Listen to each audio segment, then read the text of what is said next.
Good morning. Thank you for joining me.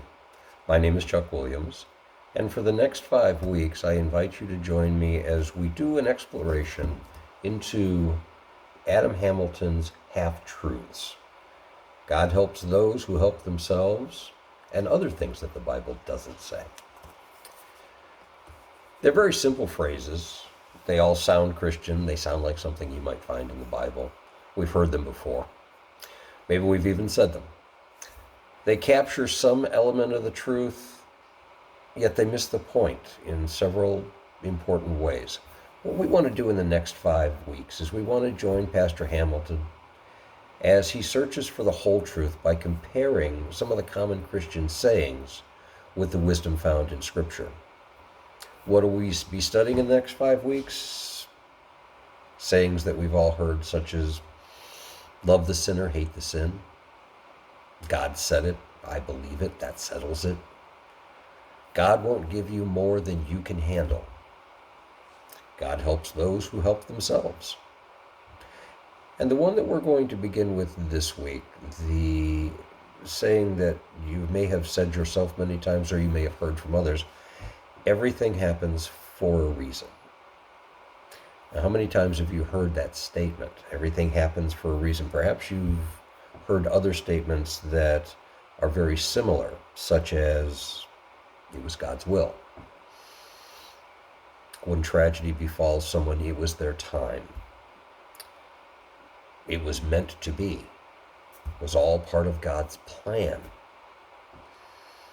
So what we're focusing on this week is, does everything really happen for a reason? We want to take a closer look at Pastor Hamilton's belief that this phrase is a half-truth, and perhaps some of the reasons why. So let's start with a couple of observations. Everything happens for a reason. Okay. What about personal responsibility?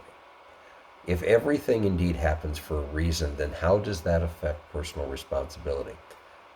Give an example that I found this week in some research. Last week, there was a news article out of Jacksonville, Florida.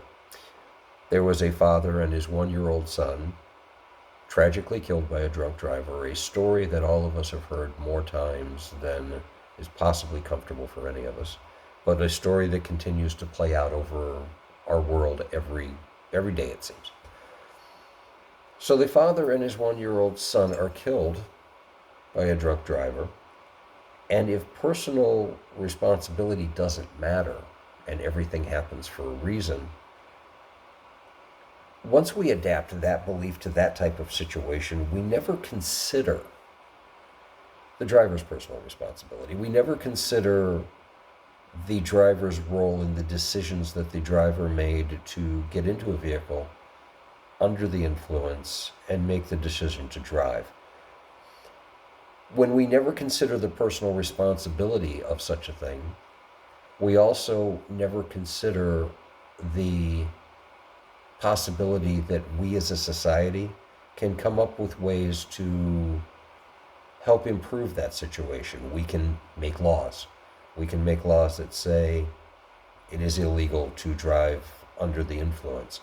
We can set up programs to help people who need treatment. We can actively take part in trying to take a situation that has happened and make it better. Instead of everything just happening for a reason, we could actually look perhaps at personal responsibility and say the things that do happen, there were reasons, but perhaps we can do something to make them better. Number two, if everything happens for a reason, it actually kind of makes God responsible for every human action. A case in point, we go to Bhopal, India, 1984.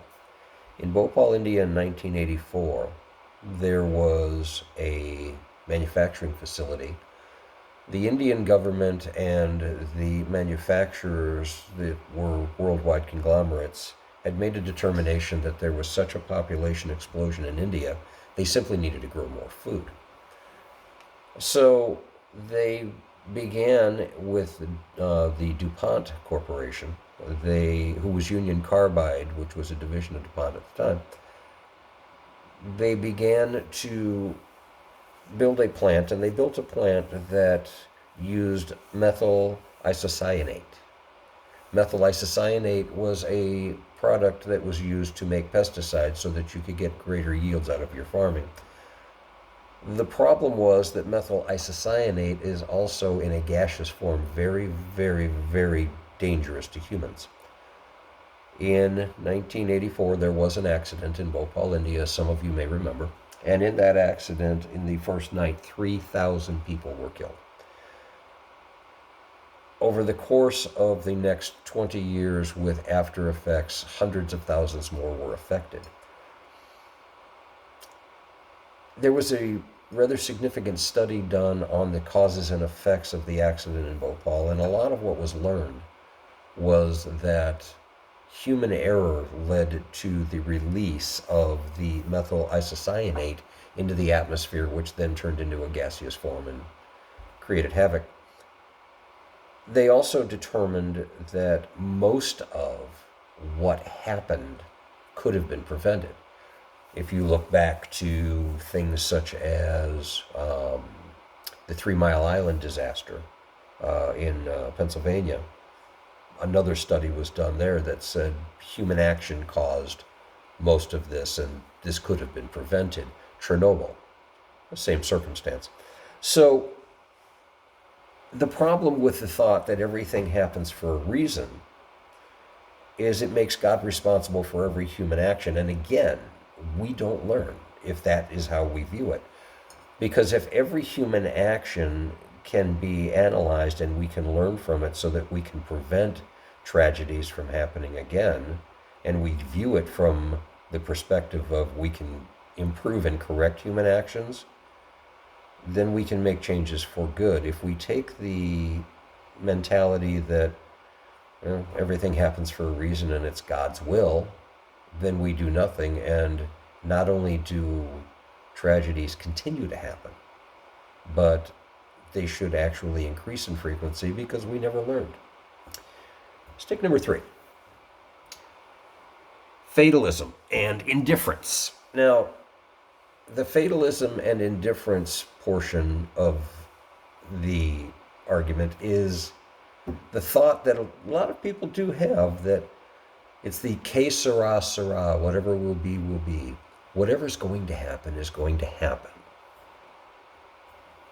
Now, there's some examples that you can look at in terms of fatalism, such as person driving down the road has no seatbelt, has an accident, bad things happen. Person has been diagnosed with terminal cancer. There are treatments available, but whatever will be, he seeks no treatment, and the cancer runs its course.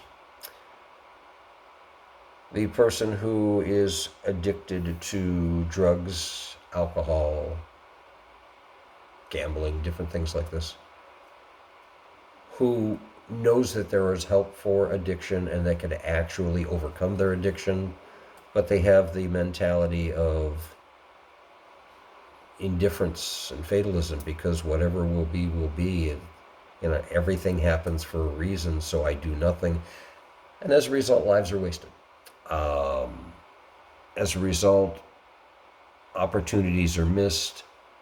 As a result, potentials are never fulfilled. So having the mentality that everything happens for a reason, as we can see, has some holes in it that make us wonder if that's what God truly might have had in mind. Now, when we talk about everything happening for a reason, we're actually talking about one view of God's providence and God's sovereignty. Now, what is providence? Providence generally refers to God's government of the cosmos, of our world and everything in it, that God oversees all that he created. Sovereignty, that's generally thought of as God's authority over everything that he created and his authority over the world. Most Christians share the belief that God having providence and sovereignty over all, they generally accept that concept, but they interpret them rather differently. Let's take a look at a couple of the different styles by which people make the determination on whether God has a specific style or another specific style. In this case, there are those who believe that God is a micromanager. When we talk about a micromanagement style, there are those who believe in what is known as determinism. Determinism is something that was forwarded through Calvinism. And determinism is the belief that everything is predetermined and God has a plan for your life, and everything right down the line is managed by God. Basically, this means that you are along for the ride. Now, the counter to the argument of determinism is the hands-off approach, that God has created the entire cosmos and God has created the entire world, and he has given man dominion and set man as caretaker to the planet, and has got a hands-off approach and has basically said, have at it. This is known as deism. God made all, gave man dominion, and God took a hands-off approach to everything. Now, dominion and the freedom that we enjoy as humans to make choices tend to run counter to determinism. The problem that I see and that Pastor Hamilton points out in deism is with the thought that he takes a hands-off approach and have at it world, is that leaves no room for God to work in this world, that he's hands-off. Well, let's consider that a bit more. If you consider the hands-on approach and the dominion, then that disqualifies us from the freedom to make choices. We make choices every day about our hopes, about our dreams, about our wishes, about our lives. And I don't know that we can truly accept that all of those choices are predestined for us, and every decision that we make is part of a master plan. I can't say that that's absolutely certain. I can't say that it's not. What I can say is it does lead to a bit more introspection. The freedom to make choices and the deism and the hands-off approach, leaving little room for God to work in this world. How many times have you experienced God's unique ability to work through you for the good of someone else? You being in the right place at the right time just when somebody needed to talk to you. You knowing the right thing to say just when somebody needed to hear it. You being the voice that was on the other end of the phone just when somebody was getting ready to lose their faith. There are so many times in this world that those things happen. And there are so many times in this world that they happen and that we don't even know them. That, I believe, is God's working through us. And deism does not allow, the theory does not allow for God to work through us. The theory only allows for God to have created everything, given us dominion and stewardship, and said, have at it. So, between those two styles, perhaps there are others that can be mixed in, and perhaps there's one that might be a bit closer to the truth. And speaking of the belief that God is sovereign, God gives us the freedom of choice, and that God works through us. There's a meme that you can find on the internet that is particularly charming, but I think it's got some relevance to it. And that meme is that everything happens for a reason. But sometimes that reason is that you make very bad decisions. Now you can see the humor in that. The point behind it is that bad decisions usually result in bad outcomes. But sometimes in bad outcomes, something good still comes out of it. I want to read for you a passage from Pastor Ray Firestone with regard to bad things happening, suffering, and sometimes the possibility of good still coming out of that, and see what you think. Suffering is not God's desire for us, but it occurs in the process of life. Suffering is not given to teach us something, but through it we may learn. Suffering is not given to punish us, but sometimes it is the consequence of our sin or poor judgment. Suffering does not occur because our faith is weak, but through suffering, our faith may be strengthened. God does not depend on human suffering to achieve his purposes, but sometimes through suffering, his purposes are achieved. Suffering can either destroy us, or it can add meaning to our lives. So what does that come down to?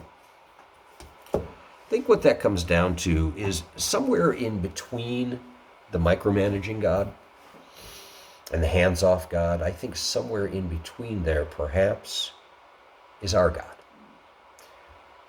That's our God, the God who gives us freedom of choice, the God who allows us to take chances, the God who doesn't cause tragedy, but can use tragedy for good, or at least the remnants of tragedy can use those for good somewhere. Our God, a God who's able to intervene despite us, or perhaps able to intervene on our behalf, but a God who prefers to work through us, to allow us to participate, to allow us to experience. So perhaps everything does happen for a reason. Maybe sometimes things just happen. Thanks for joining me this week. Look forward to seeing you next week when we're going to discuss God helps those who help themselves. Until then, have a great week.